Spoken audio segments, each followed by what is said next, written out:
Welcome to our channel.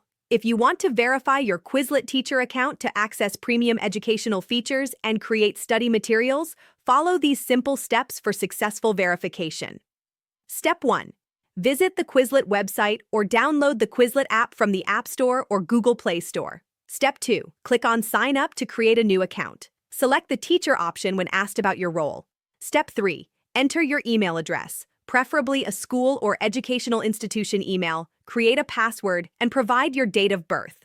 Step 4. After registration, Quizlet will send a verification email to the address you provided. Check your email inbox. Step 5. Open the verification email from Quizlet and click on the verification link to confirm your email address. Step 6. Log in to your Quizlet account and navigate to your profile settings by clicking on your profile icon.